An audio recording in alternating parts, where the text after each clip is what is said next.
Hey, what's going on, YouTube? Aaron here. That's me. That's this guy. Anyway, so I'm just coming back from my counselor. It was a good session.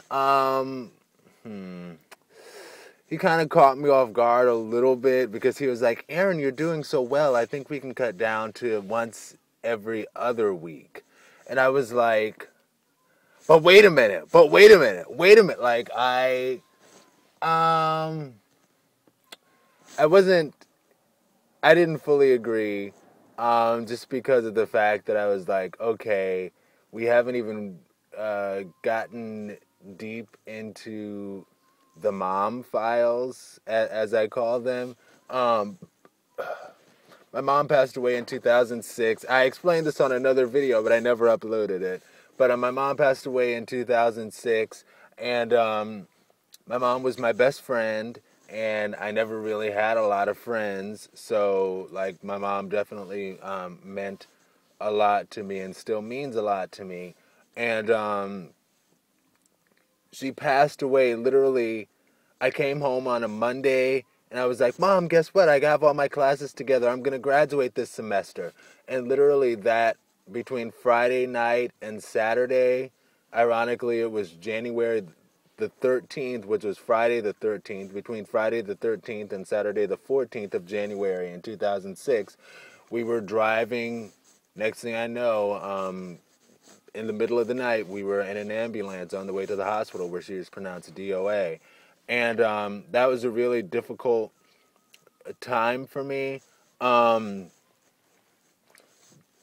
I went back to class that Monday, and I just wrote a little letter to all of my professors, letting them know, like, I've never dealt with something like this before. I don't know how it's going to, how I'm going to handle it, but I'm going to continue going to class. And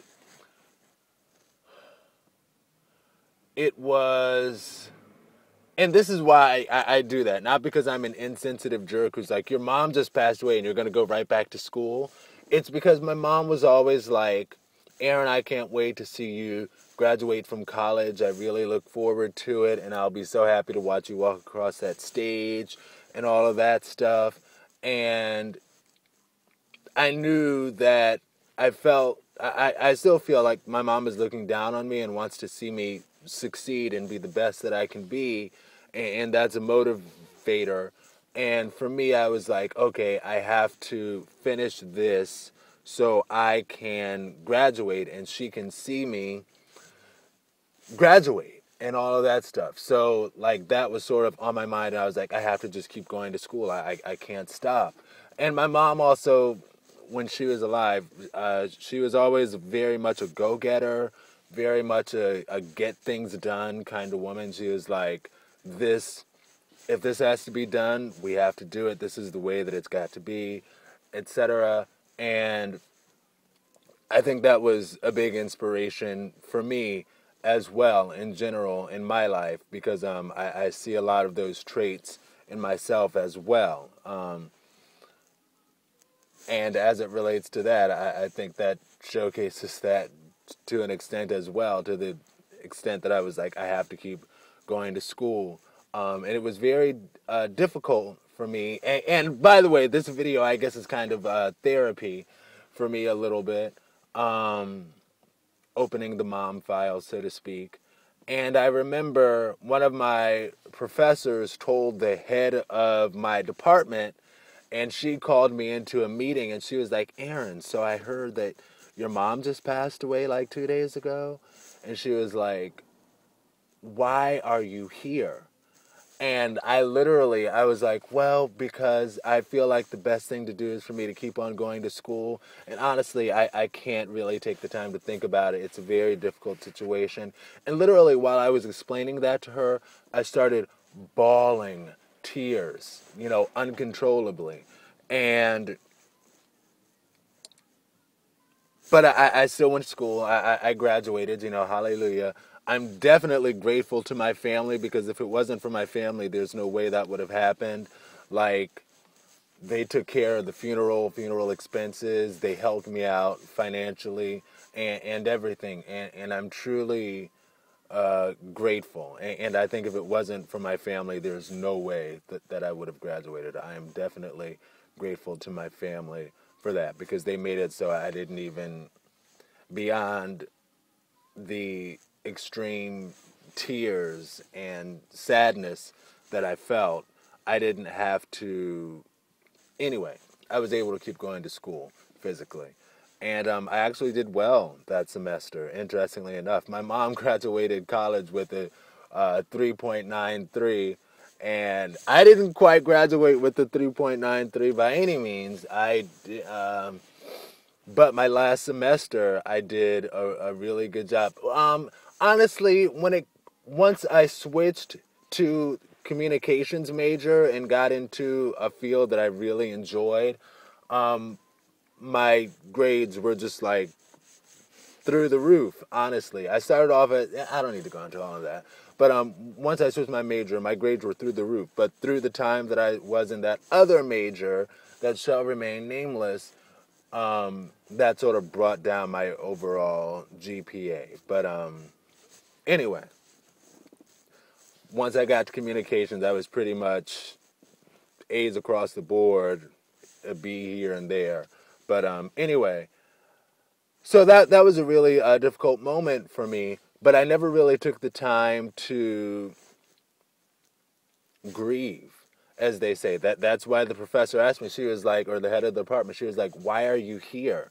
You know, you should be relaxing and grieving and being healthy." And I relate all of this also to MS, because one thing that they say about people who've been diagnosed with MS pretty consistently, they have something on the inside emotionally that they have not dealt with effectively, and they've been holding it in. And I think for me, it's that, and that's part of what I wanted to deal with my counselor as well. But I just can't help it. When I go to him, I often talk about dating and stuff because it was often on my mind.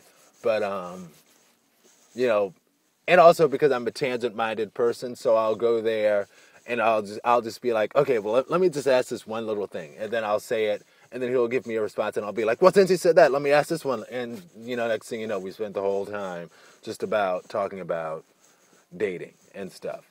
That's not exactly how it goes. That's and oh, I don't know the word for an extreme example. It's not coming to mind, but that's an extreme example of. It's a farcical example. Anyway, so I never really dealt with that, and part of what had me realize the significance of that was when I went to see Dr. Baden in Georgia. His wife started, because they also acknowledge people who've been diagnosed with MS have something really deep on the inside that they haven't dealt with. And his wife started asking me questions, and then we got on the subject of my mom. And while we discussed my mom, I literally, and this was in 2013, my mom passed away in 2006, literally, I started bawling uncontrollably, like I had not done since the time that professor asked me about it. Because honestly, I haven't really talked with people about it and how it really affected me, honestly. And I guess that's part of the benefit of this YouTube video.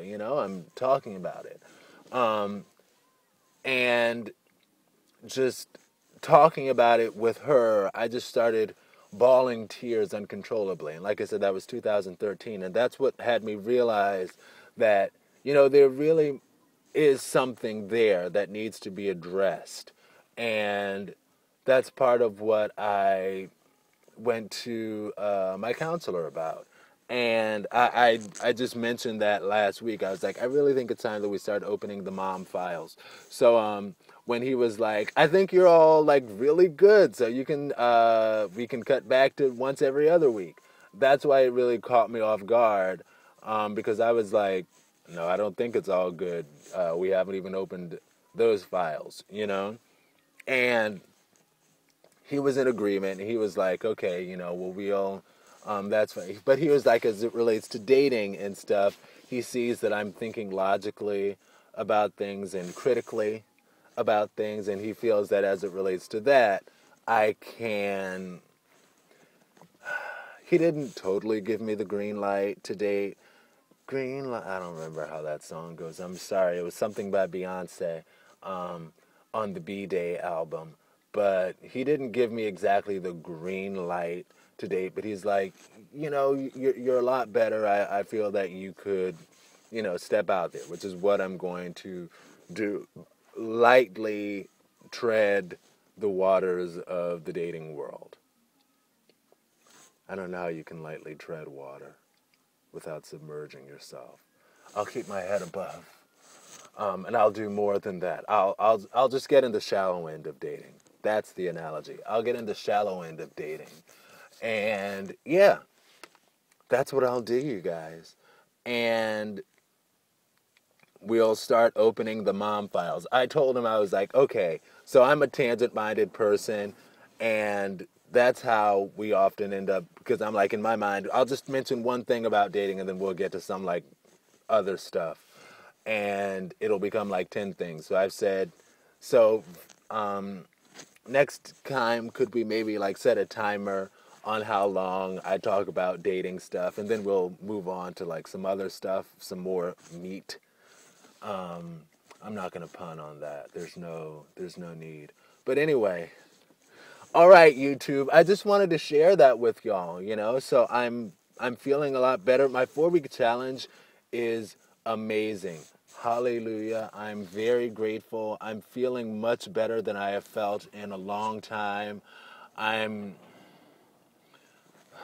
walking much longer distances than I've walked in a really long time, and I'm doing it comfortably.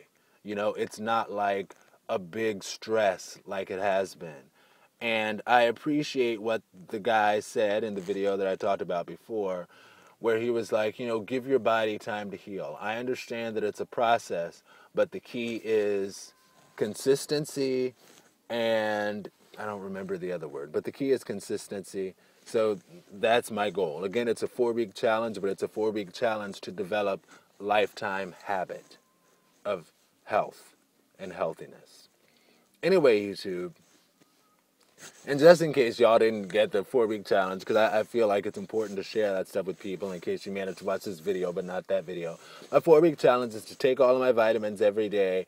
I take vitamin C. I take krill oil. I take vitamin D3, which is good for people who have been diagnosed with MS. I take feverfew. I take magnesium. I take those every day. I go to the gym twice a week, minimum. I go to the chiropractor currently twice a week, minimum. I do my morning yoga every day. I do the exercises I was given. And this is a good thing to do that the guy in Georgia, Dr. Baden, told me. He stretch your neck this way, hold it, breathe, breathe, breathe. Stretch it this way, hold it, breathe, breathe, breathe. Stretch back. Like, I just felt my neck crack right there, and that's a good thing. That's gases escaping. Breathe, breathe, breathe. Hold your neck down. Breathe, breathe, breathe. Hold your shoulders up. Breathe, breathe, breathe. Hold your head that way. Breathe, breathe, breathe. Hold your head that way. Breathe, breathe, breathe. And actually, the last one is hold your shoulders up. Breathe, breathe, breathe. All right, and that really helps a lot. Like, I've been feeling really good with that as well. Anyway, and my other exercises, do your squats. Those are good. And I do your squats with weights. Hold your weights down. Like, as you squat down, hold your weights between your legs. Then lift them up. And as you come up, curl your arm like this. And then push your arm to the sky. And that's good. And I'm trying to start working some healthy fats into my diet because my chiropractor feels that I don't get enough fat. And he's probably 100% correct. So he's like, get some olive oil, take a very small amount of coconut oil, which I'm going to try to do, and grass-fed butter. A very small amount of grass-fed butter, because we have so many GMOs and all of that stuff. So the benefit of grass-fed organic butter is it is... Of course, when it says grass-fed, it's talking about the cows that the butter comes from. Get it, grass-fed cows, and get it organic. Anyway, I'll get into that in another video. Talk to y'all later, YouTube. I think that was it. Yeah, so we're going to start opening the mom files. Peace. Be blessed.